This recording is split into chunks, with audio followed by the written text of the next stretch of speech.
दूसरा सबसे पुराना और famous e commerce company eBay, एक अमेरिकी मल्टीनेशनल कंपनी जिसका सिर्फ 2023 के फोर्थ क्वार्टर का टर्नओवर 15 लाख करोड़ हुआ हो।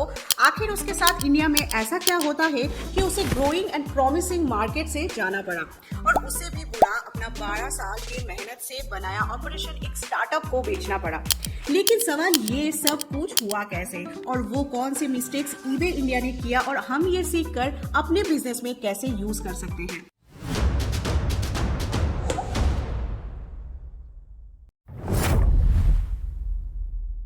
ये कंपनी की कहानी शुरू होती है सितंबर 1995 कैलिफोर्निया में। 28 साल का लड़का पियर ओमिडियर एक ऑनलाइन ऑक्शन सर्विस के वेबसाइट बनाता है ऑक्शन वेब नाम से, जो आगे जाके साल 1997 में ईबे बनता है।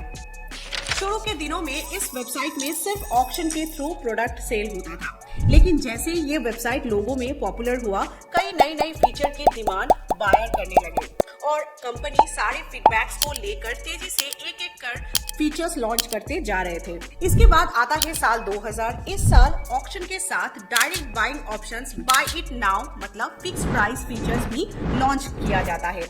ये था कंपनी के टर्निंग पॉइंट। और फिर क्या था, ईबे पर old antique, used and brand new items, हर तरह के सामान मिलने लगा और इंडिविजुअल लोग भी सेलर बनकर कुछ ना कुछ सेलिंग करना शुरू कर दिए थे ईबे पर। प्रोडक्ट के वाइड रेंज होने के कारण बायर्स भी तेजी से ग्रो होने लगा था ईबे पर। ये ग्रोथ देखकर साल 2002 में कंपनी ने ग्लोबल एक्सपेंशन का डिसीजन लिया और पेपाल का एक्विजिशन किया ताकि ग्लोबल पेमेंट प्रोसेसिंग में कोई भी प्रॉब्लम ना हो। इसके बाद ईबे का global expansion journey UK, Australia, Germany से स्टार्ट हुआ। इसके बाद आता है साल 2005। ये वो साल था जब ईबे इंडिया का शुरुआत हुआ था, एक इंडियन ऑक्शन वेबसाइट Bazi.com के एक्विजिशन से। लेकिन उस समय हमारे देश में ना इंटरनेट उतना अवेलेबल था, ना लोगों के पास कंप्यूटर, लैपटॉप और मोबाइल था। ईबे का ग्रोथ काफी स्लो चला शुरू के सालों में। फर्स्ट मूवर होने का कुछ भी फायदा, बेनिफिट्स नहीं मिल पाया था ईबे को। साल 2010 के बाद स्मार्टफोन और मोबाइल इंटरनेट पॉपुलर होने से कुछ और Indian companies like Flipkart, Snapdeal e commerce में काम करने लगी थी। तब ईबे ने डायरेक्ट बाइंग का ऑप्शन शुरू कर दिया, लेकिन फिर भी इंडियन कस्टमर ऑनलाइन शॉपिंग करने में उतना कंफर्टेबल नहीं था। ई कॉमर्स कंपनी के लिए ऑनलाइन पेमेंट और स्मूथ ऑर्डर डिलीवरी का एक बड़ा चैलेंज बना हुआ था। इंडिया ई कॉमर्स मार्केट का बेसिक प्रॉब्लम जैसे ऑनलाइन पेमेंट कलेक्ट करना और ऑर्डर का फर्स्ट और सेफ डिलीवरी करना, ये सारी प्रॉब्लम का सोल्यूशन फ्लिपकार्ट लेकर आता है। ऑनलाइन पेमेंट का alternative option cash on delivery introduce करता है फ्लिपकार्ट और ऑर्डर की फास्ट डिलीवरी और कैश कलेक्शन के लिए अपना in house logistic service e cart शुरू करता है, जो इंस्टेंट हिट हो जाती है। साल 2013 में ईबे का global competitor Amazon Indian e commerce market में एंटर करता है ह्यूज फंडिंग के साथ और तेजी से ऑनलाइन सेलर की ऑनबोर्डिंग शुरू करते हैं, जिसमें हम भी एज ए सेलर शामिल हुए थे। साथ ही अपना लॉजिस्टिक सर्विसेज इजी शिप भी बिल्ड करके कैश ऑन डिलीवरी ऑप्शन देने लगते हैं। इस कारण कस्टमर फ्लिपकार्ट और अमेज़न की तरफ मूव होने लगती है।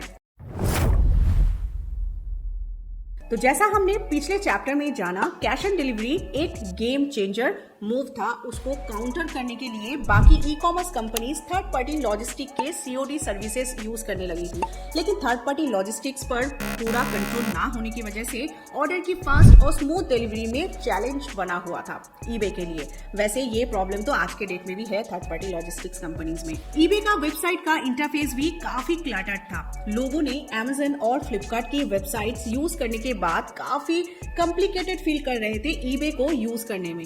दूसरी ओर ईबे पर ब्रांड रजिस्ट्री या ब्रांड अप्रूवल सिस्टम नहीं था, जिस कारण ब्रांड की कॉपी आइटम्स बहुत तेजी से सेल शुरू हो गया था, जो कस्टमर की एक्सपीरियंस को खराब करने लगा था।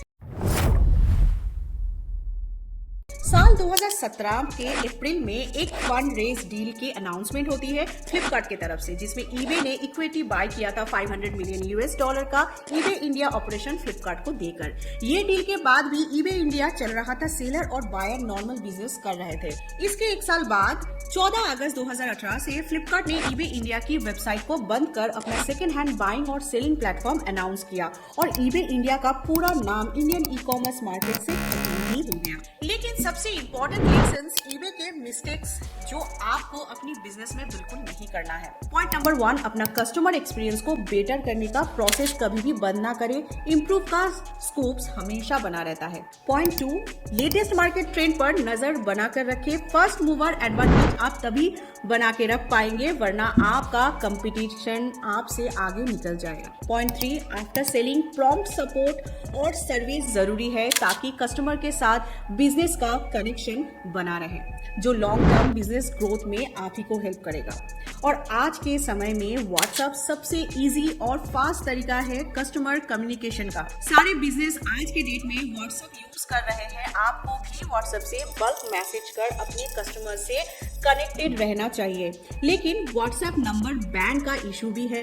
तो इस वाले वीडियो में आप जान पाएंगे कैसे अपना बिजनेस ग्रो कर सकते हैं आप व्हाट्सएप सॉफ्टवेयर के थ्रू, वो भी सेफ तरीके से।